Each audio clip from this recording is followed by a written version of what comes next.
inaongozwa by the way na makocha vijana kweli. Kitu cha kwanza ambacho tunaweza tukakitarajia siku ya leo ni nidhamu ya kiufundi kwa makocha wote wawili, hasa kwenye zile dakika za mwanzoni. Kwa nini nazungumza nidhamu? Simba licha kwamba kocha ni yule yule, lakini kwenye mzizi wa ubora wa Simba msimu uliopita kutakuwa kuna mabadiliko mengi sana. Napozungumza mzizi wa ubora wa Simba msimu uliopita, nazungumza individual brilliance ya mchezaji mmoja mmoja.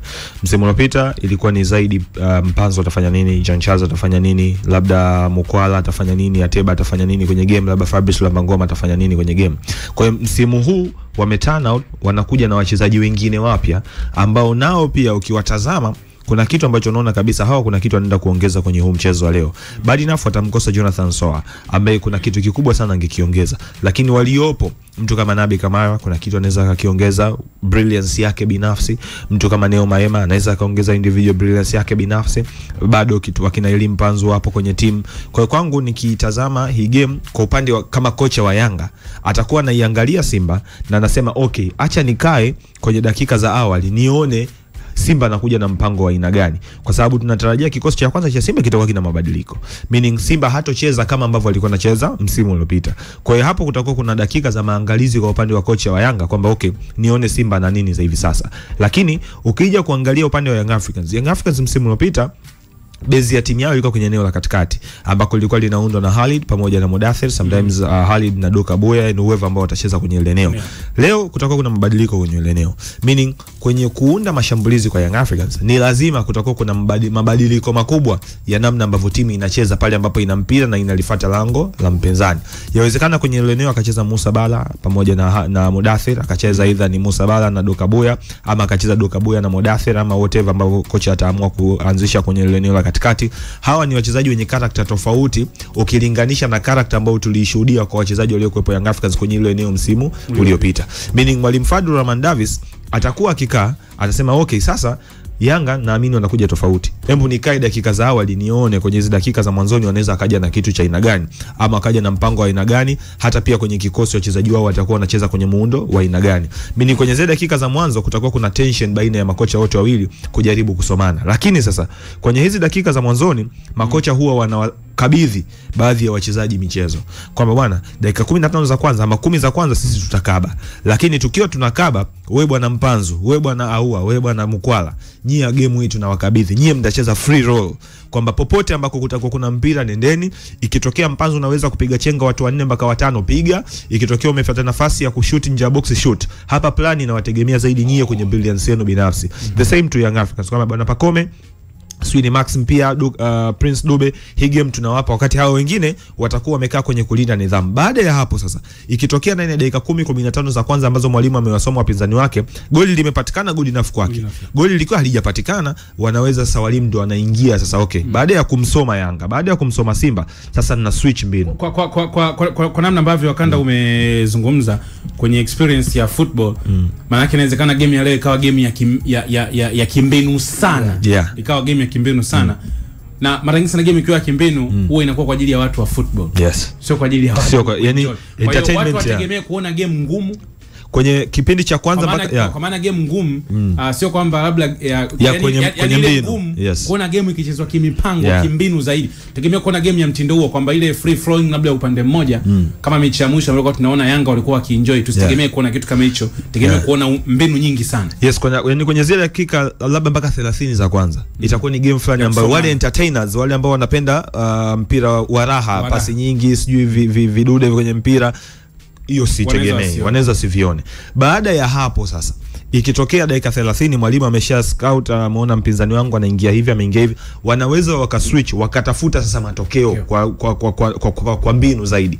Lakini ikitokea umeshapata matokeo kipindi cha kwanza, kipindi cha pili unaweza ukarelax. Ama ikitokea umeona bwana mbinu za mpinzani wangu nikiingia hivi, nikicounter mbinu zake kwa namna hii, nina uwezo nikauchukua huu mchezo. Na kucounter mbinu za mpinzani yawezekana ni kukaa zaidi na mpira, ambako kukaa zaidi na mpira ndo tunaweza sasa tukaanza kushuhudia hizo burudani za timu moja wapo kwanza kupasiana sana, aidha wachezaji kuanza kuenjoy ile coordination yao na kwenda kulishambulia lango la mpinzani. Lakini kitu pekee ambacho naweza nikakiexpect kwangu mimi kwa game ya leo nikiitazama katika hali ya uhalisia itakuwa ni game moja imekaa kimbinu mno, kwa sababu hamna mpinzani ambaye mpaka dakika hii au hamna benchi la ufundi ambao mpaka dakika hii linaingia kwenye game alafu liko na 100% kwamba team A leo itacheza hivi na hivi. Kwa hiyo obviously watakuja kimbinu kwa ajili ya kuangaliana kwanza. Yes bana, huyo ni Samu Rashid Wakanda akiweza kutazama mechi, anasema ni mechi ambayo itakuwa ya kimbinu sana kutokana na benchi yote ya ufundi. Lakini tuungane na kocha Joseph Kanaka-Mfumu naye pia aweze kutupa mtazamo wake au maoni yake kwa kile ambacho nakitaraji kwenye game ya leo ambayo ni ya Kariakoo Derby. Coach Kanaka-Mfumu, habari ya muda huu? Ya salama kabisa, beza huko. Basi tupo vizuri kabisa, upo live kupitia East Africa TV pamoja na East Africa Radio muda huu leo ikiwa ni Derby Day.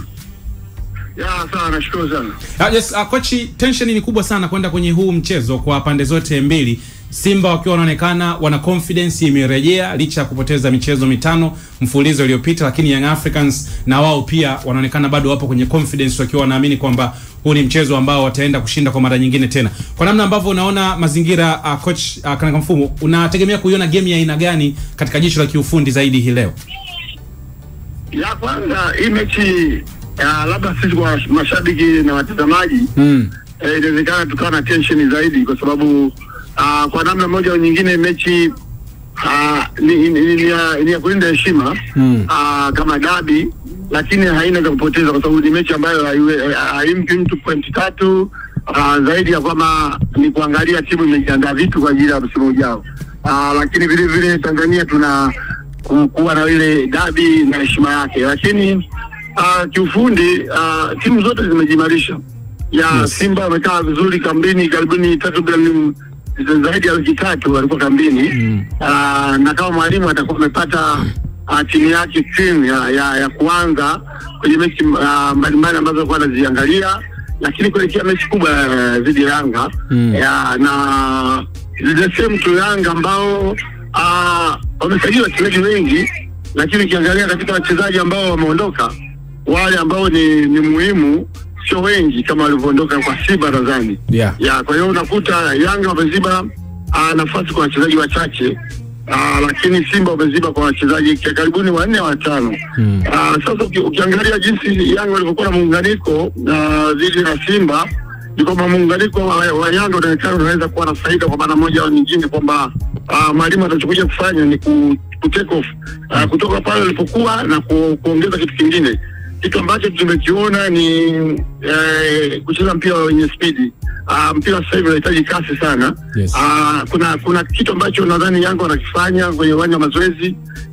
Tumeona kwenye mechi ya kirafiki hasa ya pili na Bandari. Ya zidi ya Bandari. Kulikuwa na mpira ulikuwa wa kasi sana. Unajua mtu anaweza kusema inategemea sana mpinzani wako, hapana. Aina ya mpira unaocheza hautatofautiana na mpinzani yoyote kwa sababu kasi ni kitu cha kawaida kwenye mpira. Kwa hiyo ukiweza kumanage kupata ile kasi ya uwanjani, ukimanage kupata perfect passing accuracy, basi unakuwa na timu ambayo nadhani Yanga wamekwenda hivyo. Na Simba hawako mbali kwa sababu kuna vipindi tukiangalia kwa mechi dhidi ya Gor Mahia, kuna vipindi walicheza kwa uwiano mzuri sana. Labda ilikuja kwamba kuna kipindi wanataka kulinda magoli yao mawili, ndio maana kuna kuta siku ile Simba mwishoni kama vile wakawa wamerelax, wamepotea na Bandari na Gor Mahia wakaja juu, lakini wamejitahidi sana kuziba mapengo yao, pamoja na kwamba kuna level ambazo baadhi ya wachezaji wa Simba walikuwa nazo na hao walioingia naona bado, mfano kwa beki namba 3 beki namba 3 na ambaye alikuwepo Mohamed Hussein. Awali alikuwa Mohamed Hussein, sasa hizi kaingia Mligo. Sasa hivi ipo Mligo. Na katikati alipokuwa na Chamaloni ambaye Chamaloni yote kwa anampima kwenye level ya Inonga. Inonga alikuwa na level kubwa. Chamaloni angalau alikuwa anakuja kwenye level yake.